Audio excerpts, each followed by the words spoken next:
Hi, this is Keson, and I'm presenting on the results of the shoreline survey for Torch Lake that happened in 2016 and 17. This was work that was part of the Elk River Chain of Lakes Watershed Management Plan. So I've made a couple of charts based on the different types of data collected. The first is Cladophora. So Cladophora is a type of green algae. It's called a filamentous algae, which means it's very stringy. It feels like wet cat hair in the water, and it can form very dense mats like this in the lower right picture, and they can just be really unpleasant to swim in. And the Cladophora is actually an indicator of nutrients in the water. And some of those nutrients can come from either things like fertilizer or septic tanks, leaky septic tanks. So on this chart, we have all the lakes that were surveyed in the chain of lakes. Torch Lake is going to be in orange on every chart. It's over on the right. And then I've also included Clam Lake in yellow and Lake Bel Air in green, just because those lakes are often associated with Torch Lake.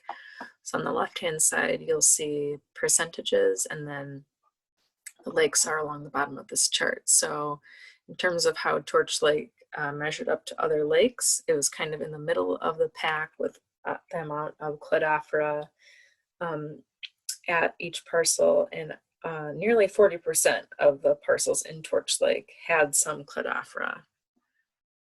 So what more can we learn about that? Well, this is a chart of how much of those parcels had heavy algae. And so of those 40% of the properties, only 5% had algae. So that's a good number. You can see that it's on the lower end of the number of parcels, per lake. And what that does is it gives us the ability to prioritize work among the lakes and then also on the lakes. So if we were going to do some work on septic tanks or educating about fertilizer use, we would try to target the areas where the algae was the heaviest.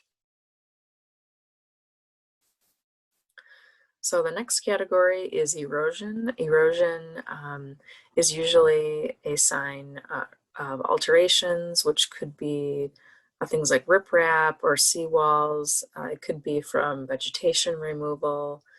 And so we're looking at unnatural erosion, which would be either slumping shorelines or undercut banks, usually with turf grass. So for Torch Lake, about 25% of the properties had erosion. It was mostly light, so that's good.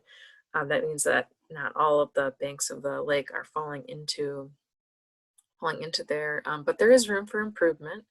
So, there might be some properties that need some more vegetation and just more of a naturalized shoreline.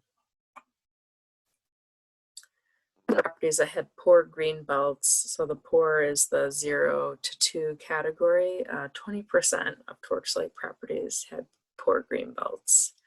It was kind of on the lower end for the lakes in the chain of lakes, so that's a good thing. But of course, we can use those areas to prioritize where we would want to see some restoration along the shoreline. And that's it. Again, here's my phone number and my email. This is Caroline at the Watershed Council. If you have any questions about the results, there is a report online at freshwatercenter.org for more reading, and there are more resources there, as long as additional videos related to this topic. Thanks so much.